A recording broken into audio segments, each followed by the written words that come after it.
সুমা তার মার সাথে গরুর গাড়ি দিয়ে নানি বাড়ি যাচ্ছিল। রাস্তায় একটা বড় গাছ পড়ে থাকার কারণে চালক তাদেরকে অন্য এক গ্রামের রাস্তা দিয়ে নিয়ে যেতে থাকলো।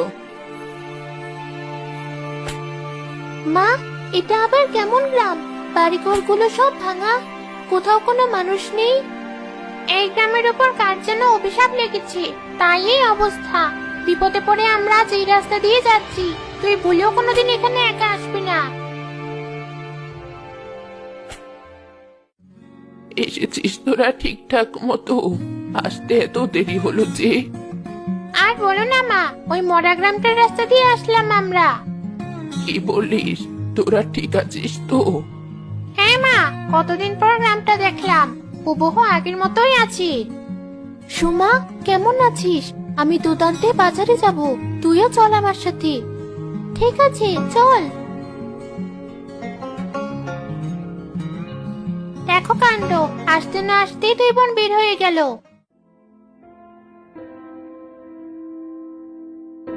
এই দেখো, এত দূর আসার পর মনে পড়লো আমি তো দুধের বালতিটা আনতেই ভুলে গেছি।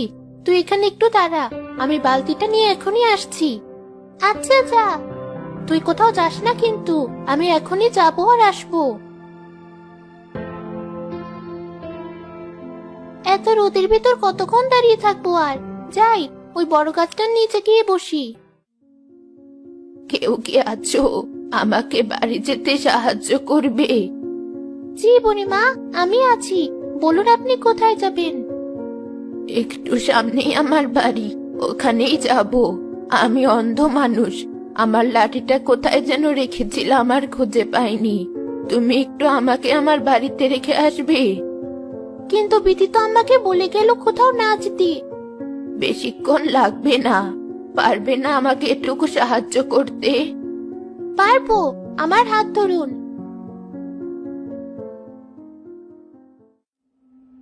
বুড়িমা তো আস্তে আস্তে ওই মরা গ্রামের দিকে যাচ্ছি। অন্ধ মানুষ পথ ভুল করলো না তো? কি হলো, থেমে গেলে যে? বুড়িমা, আপনি ভুল করে মরা গ্রামটার দিকে চলে এসেছেন। এখানে কেউ থাকে না। ভুল করিনি। আর একটু এগোলেই সামনে একটা নারকেল গাছ দেখতে পাবে, ওখানেই আমার বাসা।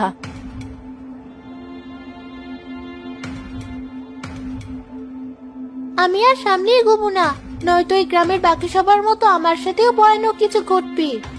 হা হা হা, তেমন কিছু হবে না। তুমি আমার বাড়িতে চলো।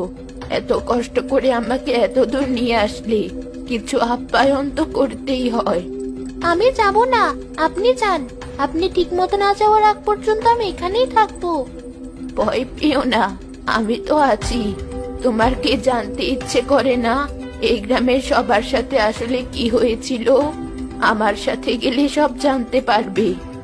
তা তো করি। ঠিক আছে, চলুন।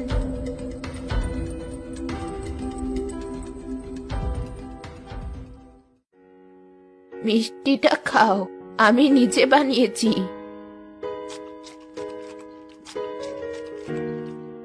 মিষ্টিটা খেতে অনেক মজার। এবার বলুন এই গ্রামের কাহিনী।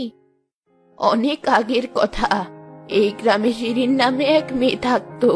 সে সবসময় গ্রামের মানুষদের বিপদ আপদে সাহায্য করত। গ্রামের মানুষরাও তাকে অনেক ভালোবাসতো। একদিন শিরিন, আমার ছেলেটা গাছ থেকে পড়ে গিয়ে জ্ঞান হারিয়ে ফেলেছি। সবাই মিলে কত চেষ্টা করলাম, তবুও ওর জ্ঞান ফিরছে না। আচ্ছা, আপনারা একটু সরুন, আমি দেখি কি করা যায়।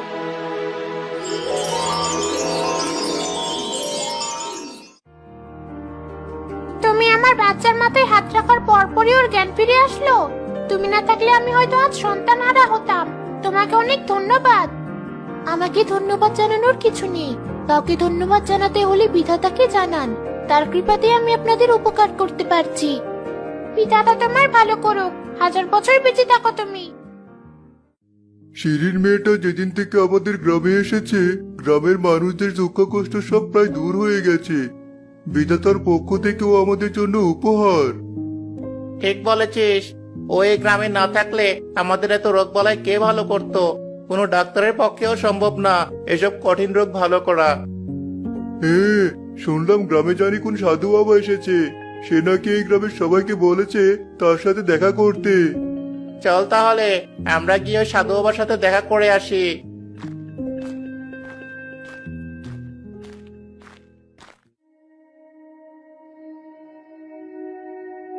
হে গ্রামবাসীরা, আমি তোমাদের মাঝে চলে এসেছি। এখন আর তোমাদের কোনো ভয় নেই। তোমাদের যত সমস্যা সব আমি সমাধান করব। এই গ্রামে আপনি না থাকলেও চলবে সাধু বাবা। এখানে শিরিন আছে আমাদের ভালো মন্দ দেখে রাখার জন্য। শিরিন আবার কে? ওর কি এমন ক্ষমতা যে তোমরা ওকে আমার সাথে তুলনা দিচ্ছ? আমাদের গ্রামে কোনো খারাপ বা ঝড় আসার আগেও আমাদের সাবধান করে দেয়। গ্রামের কেউ অসুস্থ হলে ওর হাতের ছোঁয়া পেলেই সুস্থ হয়ে যায়। এগুলো ছাড়াও ওর আরো অনেক ক্ষমতা আছে। তোমাদের কথা শুনে মনে হচ্ছে ও কোনো সাধারণ মানবী নয়। ঠিক কত বছর ধরে ও তোমাদের মাঝে আছে? এই তো প্রায় 10 বছরের মতো। ওর বয়স কেমন? মনে হয় 17-18 এর মতো হবে, ঠিকঠাক জানি না। ও যখন প্রথম এই গ্রামে এসেছিল তখন ওর বয়স কত ছিল? সত্যি বলতে আমরা ওকে 10 বছর আগে যেমন দেখেছিলাম ও এখনো ঠিক তেমনই আছে। আমি যা ভেবেছিলাম তাই ঠিক।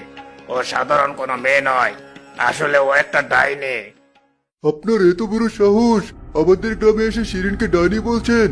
এই চলো সবাই, আমরা কেউ আর এই সাধু বাবার কাছে আসবো না। হ্যাঁ, চলো সবাই এখান থেকে। আমার কথা শুনলে না তোমরা?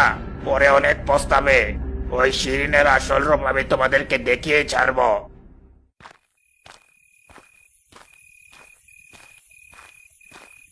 এখন আর কেউ আমার কাছে আসার কথা না।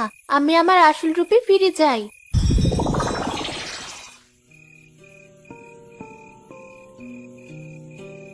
মেয়েটার বাড়ির কাছে এসে ভালোই হয়েছে। জানালা দিয়ে শিরিন মেয়েটাকে দেখে বুঝলাম ও আসলে একটা পরী। ওর জন্য আমি অপমানিত হয়েছি। এবার আমি আমার চাল চালাবো।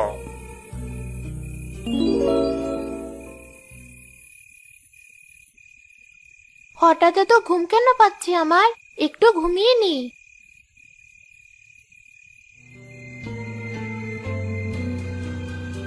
আমার ঘুম পাড়ানোর জাদু কাজ করেছে। এবার বাকি কাজ করার পালা।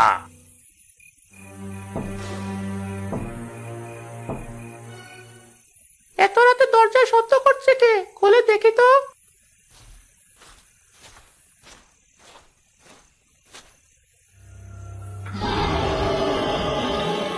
দরজার সামনে রাক্ষসের মতো দেখতে ওটা কি? তুমি তাড়াতাড়ি দরজাটা লাগাও অপুর বাবা। অপুর বাবা দরজা লাগানোর আগে রাক্ষস এক খামচি দিয়ে অপুর বাবাকে আক্রমণ করে মেরে ফেলে। এরপর অপুর মাকে আক্রমণ করতে গেলে অপুর মা একটা ছুরি নিয়ে এসে রাক্ষসটির পেটে বসিয়ে দিল। রাক্ষসটার তো কিছুই হলো না। অপু, ঘুম থেকে উঠ, তাড়াতাড়ি শিরিনকে ডেকে নিয়ে আয়।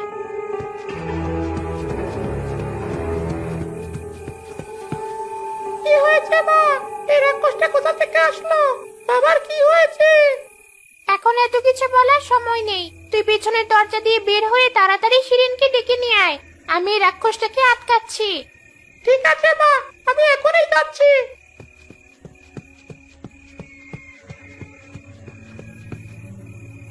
বের হয়েছে ছেলেটা। রাক্ষস, তুই ওর মাকে মেরে ওই ছেলেটার পিছনে। জি জনাব।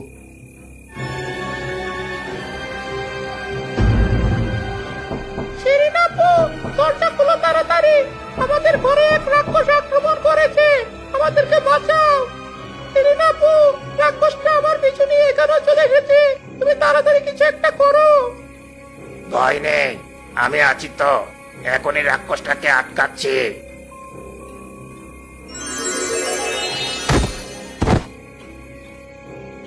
ধন্যবাদ সাধু বাবা। কিন্তু শিরিন আপুর কি হয়েছে? ও আমার ডাকে সাড়া দিচ্ছে না কেন? আর আমার মা বাবা? কাল সকালে সব জানতে পারবে। এখন চল আমার সাথে।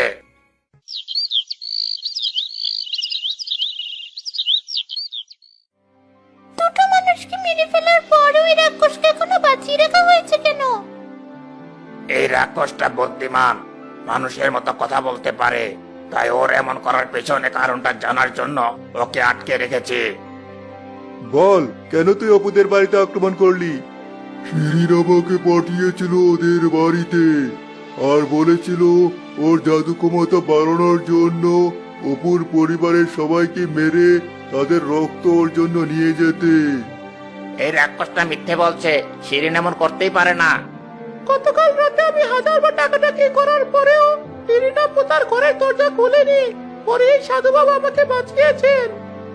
রাক্ষসটার কথা যদি সত্যি হয়, তবে যে এই রাক্ষসটাকে নিয়ন্ত্রণ করছে তাকে ধ্বংস না করলে এই রাক্ষসটা মরবে না।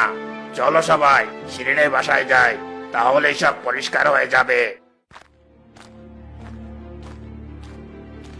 শিরিন, দরজাটা খোলো, আমি এসেছি।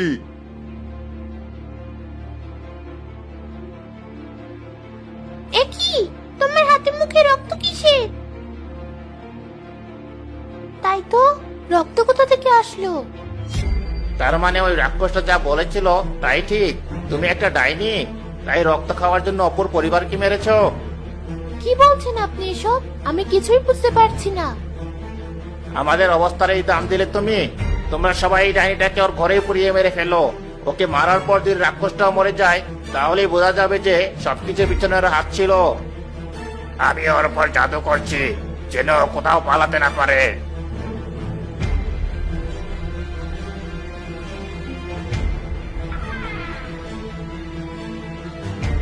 তোমরা ভুল করছো, আমি কোনোদিন তোমাদের ক্ষতি করতে চাইনি। আমার কথা না শুনে আমাকে শাস্তি দিলে পরিণাম অনেক ভয়ানক হবে। শিরিন তোর মা বাবাকে মেরেছে, তাই ওকে শাস্তি দেওয়ার অধিকারও তোর। নে, ওর করে আগুন ধরিয়ে দে। ঠিক আছে চাচা।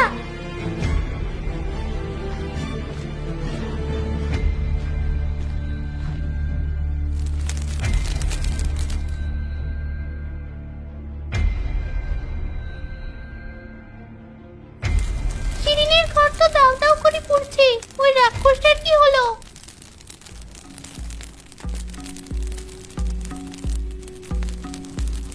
ওই রাক্ষসটা পরে ছাই হয়ে গেছে, এই যে ওর শরীরের ছাইটুকু।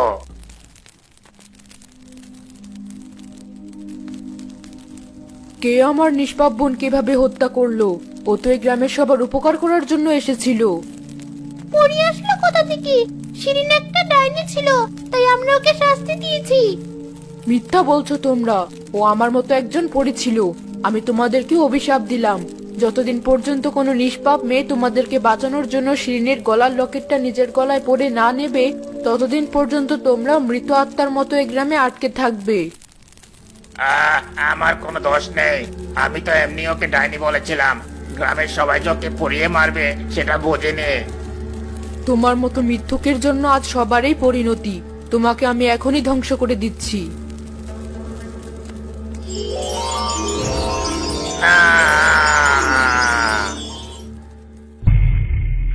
এটাই হচ্ছে মরা গ্রামের কাহিনী।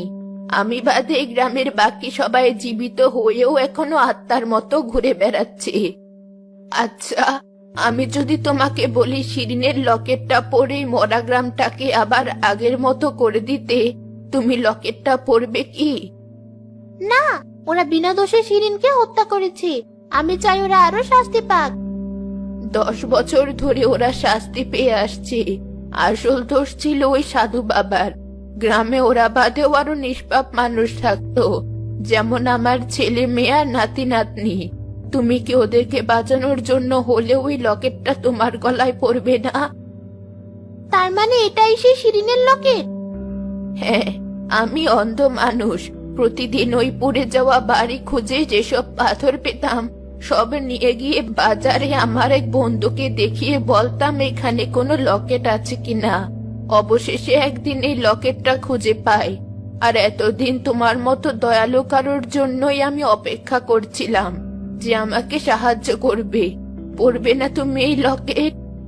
ঠিক আছে, আপনি এত কষ্ট করেছেন ওদেরকে বাঁচানোর জন্য, তাই আমি লকেটটা পরছি।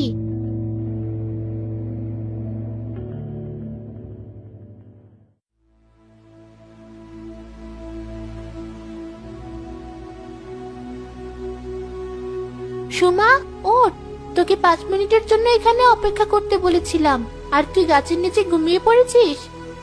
মানে, আমি তো মরা গ্রামে ছিলাম। বুড়িমা কোথায় গেল?